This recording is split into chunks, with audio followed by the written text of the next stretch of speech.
Hey, first it's hot, 83 degrees in the house, so I've got the fan on. You shouldn't be able to hear it. If you actually do hear it, you got very sensitive ears. Anyway, on my other channel, about a month ago, I did a video, and the video was titled 8 Tips on What Not to Do When Applying for a Job.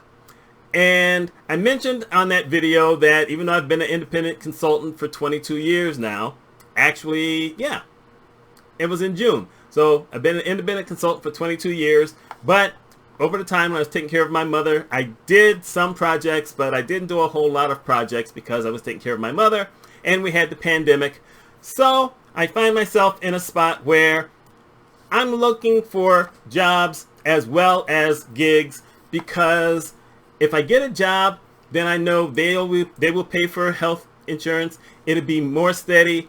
It'll, it releases a lot of tension. When you work for yourself, there's a lot of tension trying to get new work and trying to convince people, and especially in today's world, that, this is what you do. There's not a lot of people who do what I do. There's a lot of major companies that have added what I do to what they do now. But basically, what I do is what I do. With that said, on that other video, on the other channel, which I'm going to link to at the end of this video, I mentioned those 8 things. I'm going to mention 8 new things, and then after I've added these 8 new things, which might mention something that I did in the first video, I'm also then going to tell you the titles, because I gave number stamps for the other thing, and I'm going to explain at least 2 of those a little bit more than I did then, because they're at the end, and there's a caveat. Look up caveat, C-A-V-E-A-T, if you're not sure what that means. Anyway, I'm saying this is for boomers, but it's really for everybody. But boomers are probably like me. I hadn't had to do anything as far as applying for a position in over 20 years, and the stuff I've had to learn only in the last month has been enlightening. And it's frustrating because no one was around to tell me any of these things beforehand. So, with that said, I'm going to start with number 1, which is software keywords. Almost every job you're looking to apply for today, you're going to have to apply online. Even at Target, Walmart, Wegmans, you got to apply online. Why are you doing that? They want you to upload a resume. And if you don't have that, then you can fill everything out and you can still put stuff, in there. So you don't necessarily totally need a resume, but in some instances, a resume is going to hopefully help you at least get noticed a little better. Except there are these keywords. I didn't know this until about a month ago. So they have these scrubbers. They use AI, which I didn't know that's what it was when they were doing it. But anyhow, they have these scrubbers and they look for keywords as a reason to not hire you, not even to look at you.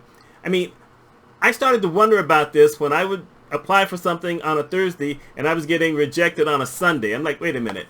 There's not an HR department in almost any business in the country that is working on Sundays. So I did some research and found out that you have this automated software. Most of the time, you're not going to get rejected after one day, because there are some folks out there who are at least looking at certain other things, but in general terms, no, they're not even going to look at it. So you don't ever get a real person looking at it. So you have to watch out with those keywords. And I don't really know all the keywords, but some of this other stuff I'm going to mention is going to touch upon that. For instance, number 2, your resume needs to be, quote unquote, 2 pages or less. And it seems weird to say and less, because if you put a 1-page resume out there, unless you don't have a big work history, that looks kind of suspicious also. Mine, after I got it down from over 4 pages, because, I had all this wealth of, background and skills and whatever, and so I mentioned a whole bunch of that stuff. Well, they don't want to see that anymore. 2 or less. So you have to try to go for the highlights. And you can't put down everything that you've done in the past. I'll be coming back to that. Number 3, if it's possible, Only show what you've done over the last 10 years.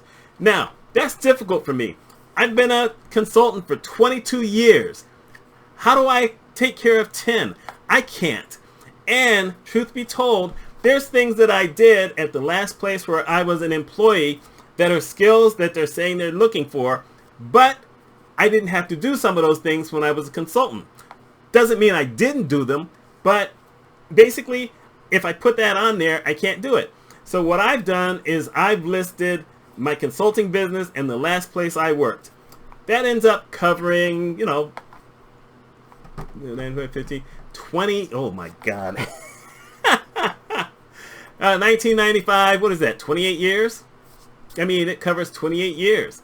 But it's necessary to put that stuff in there because when I was an employee, there's different things you do as a full-time employee than you do as a consultant. As a consultant, I'm going in there just basically to fix things. As an employee, I'm not only fixing things, I do a lot more training. I interact more with a whole bunch of other different departments. There's just different things you do. So I had to figure out a way to put it all on there. So on my resume, what I did is I listed the 2 positions. Under the first position, which is me as a consultant, it's basically one paragraph saying all the different things I did, but just as more, I don't want to say bullet points, but like I mentioned different things, comma, this, comma. And then I did the same thing with the last place I was employed. And then I mentioned in the resume a bunch of other things that I did, both as a consultant and as an employee. I don't know if that's how it's supposed to be done, but one of the recommendations says you're supposed to try to tell folks what you did that relates to the job you're looking for. There's no other way I could do it. So there's that. Number 4. Well, I guess I merged number 3 and number 4 because number 4 would have said, if you can, add your previous work experience from other jobs into your past employers. So actually, nope, number 4 actually does stand out because there's things I did before the last actual job that I had that are still related to my main field, which is healthcare. So I did a whole bunch of different things. I mean, I'll just throw this out there as one. I started my career as a medical biller. So the first place I was at, I was a medical biller. The second place I was at, I was a regional director, but every once in a while when I tried to help, I did medical billing. The third place I went, they got a brand new computer system, probably about a month old when I got there. So I had to help IT as far as configuration because no one else could do that. Then I had to learn how to use the system. So I learned medical billing on that system, which is a background I already had, so that then I could train other people, supervisors mainly, so that then they could help to train everyone else. Because if no one could be trained, we weren't going anywhere. So that's one of those things I did. And then when I got the last job, the actual last job that I had, once again, I walk into a place where they had a system for about 9 months. But most of the billing people had no idea how to use it. So I had to learn how to use it. I met with a guy, he was coming up from Tennessee, so I said, okay, you've got to show me how I can use this thing. I had to learn it really fast so that then I could bring everyone else in. And we had to learn it. And then a couple of years later, we merged with this big hospital system, and they didn't bother training any of my people how to use the computer system. Actually, that's not quite accurate. I had 4 people who went into the city, Rochester, about an hour away, who tried to learn the system. But they gave them like this really quick thing, and it was those people who were supposed to train the rest of us. That didn't work out well. So once again, I had to learn the system. I had to learn how to do some billing. It was ugly, but medical billing. So I had to put that in there somehow. And I had to put that in there how I did the training and all these other kind of things. It didn't really fit with everything else I did, so I had to put that in there. So there we are. So here's number 5, and this one's weird. Try not to show your age, because in today's world, they really don't want to hire boomers. They say they're not discriminating, but they are. I did a lot of research. I read 12 to 15 articles online, and they all say the same thing. They really don't want to hire boomers. They don't want to hire people in their 50s. If they can get away with it, they don't want to hire anybody in their 40s. So the recommendation is try not to put things that are 10 years, more than 10 years old.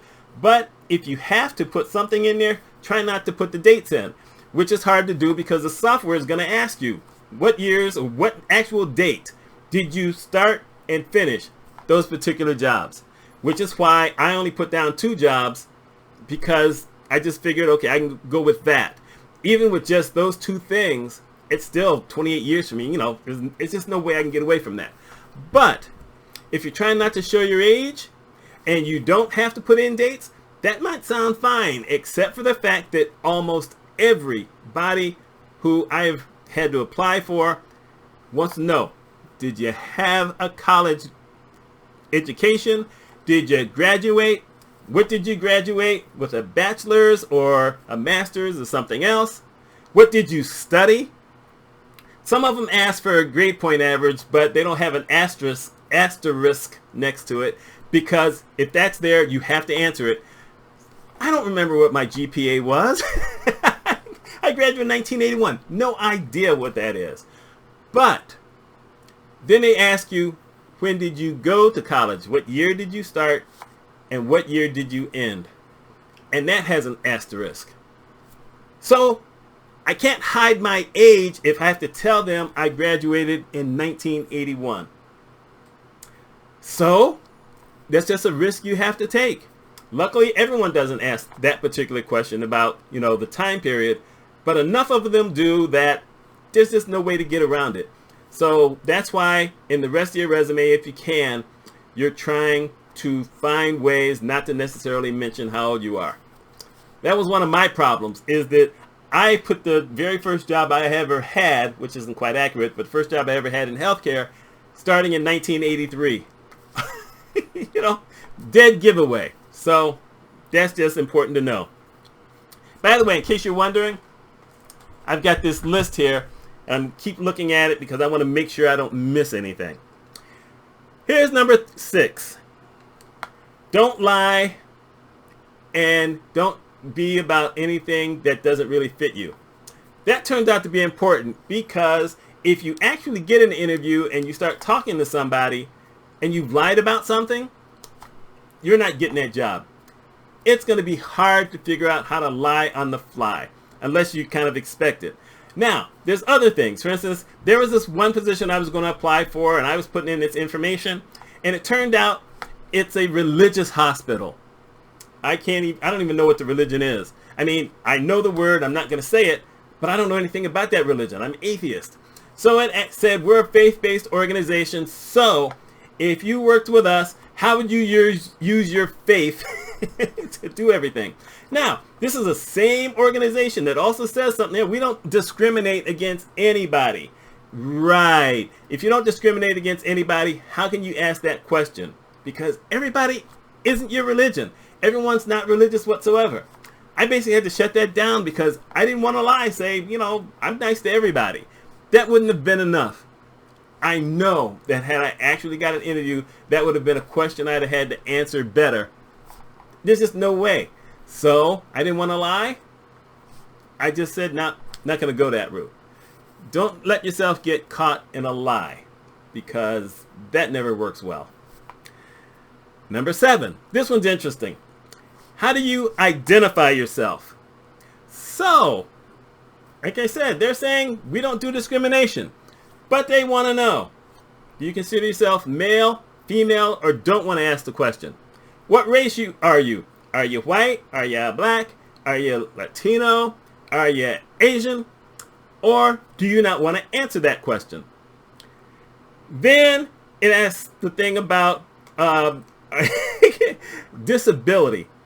Disability is an interesting one because they have diabetes on there. I don't consider diabetes a disability. I don't think I have any disabilities whatsoever.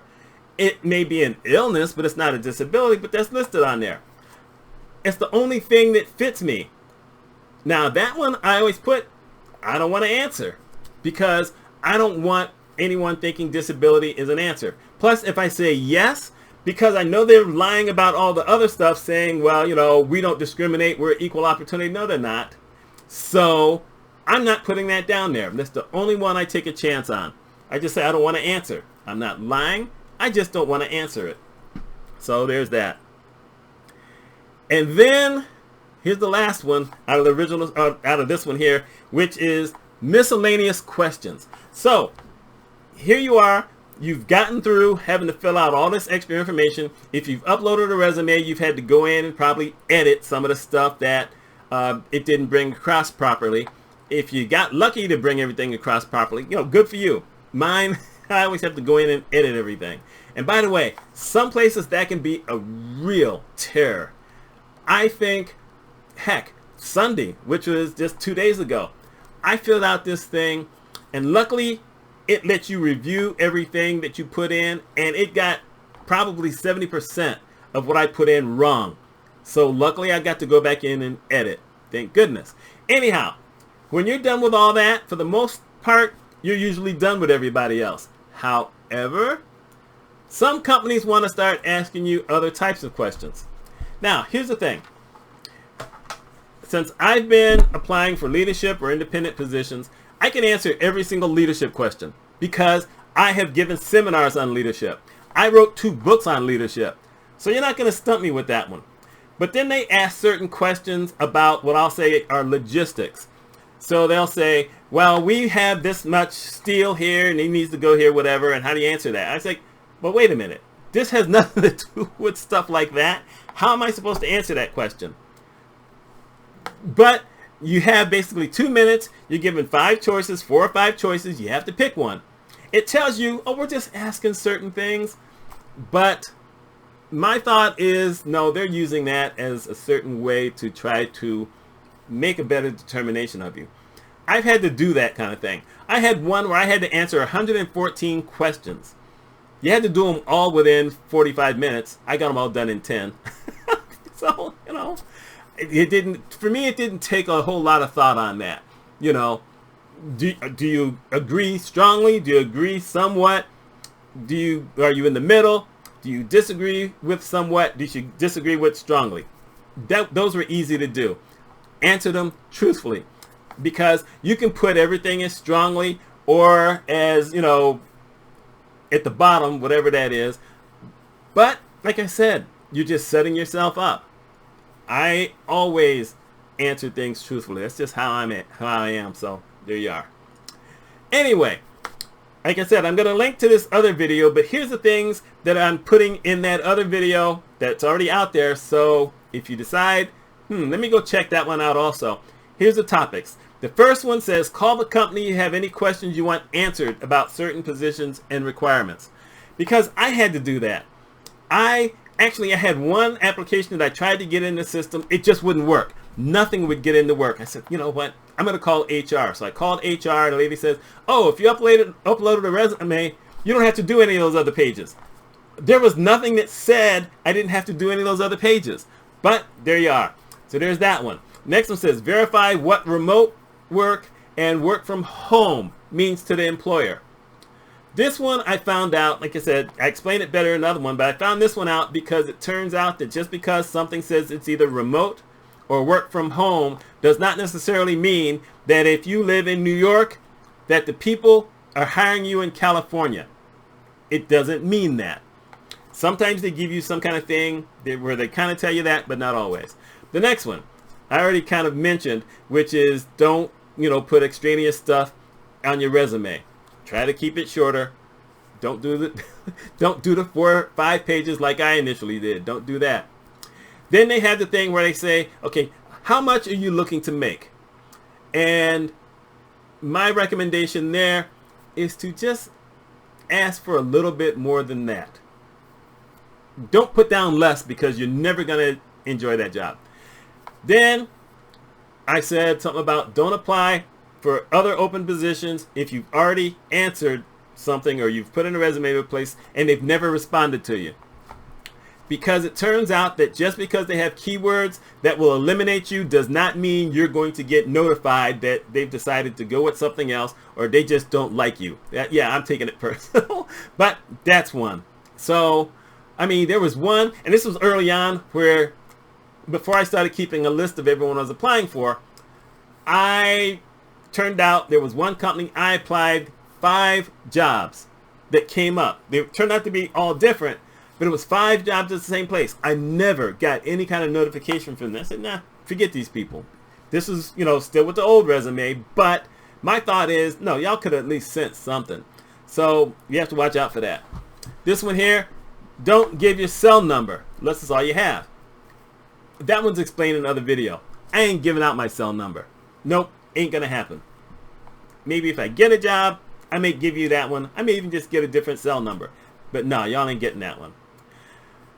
And then here's the last 2 that I have on there, and I'm just mentioning these a little better because I didn't mention it in the other video, where it says don't apply to any company that wants to do a criminal background on you before an interview, or wants to check your credit score before you've done an interview.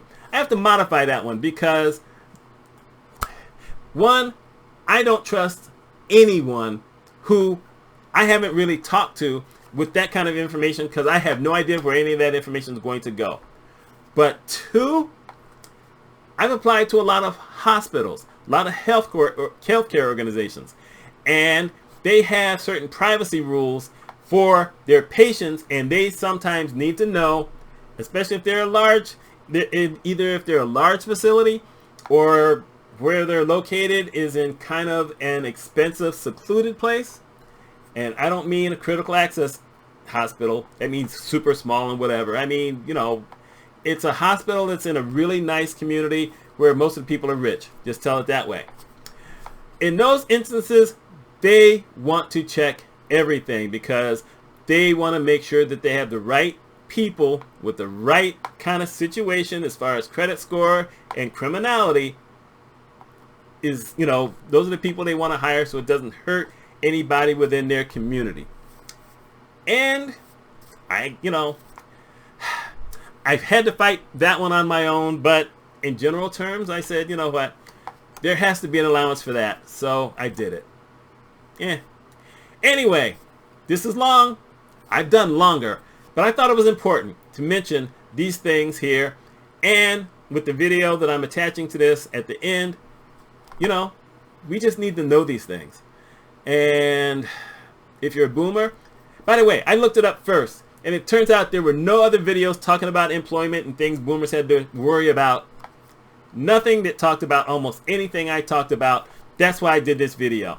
So let's see what happens.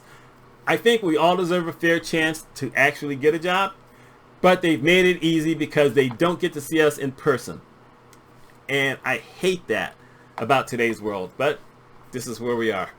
Anyway, my name is Mitch Mitchell. Let me know what you think of this, because, maybe some of y'all are getting away with things that I can't do because I'm older, or maybe some of you have run into these things and you didn't know why you were having difficulties. I hate to be the bearer of bad news, but it's better to know, because at least it gives us a chance to figure out what we can do to try to get around it. Y'all take care.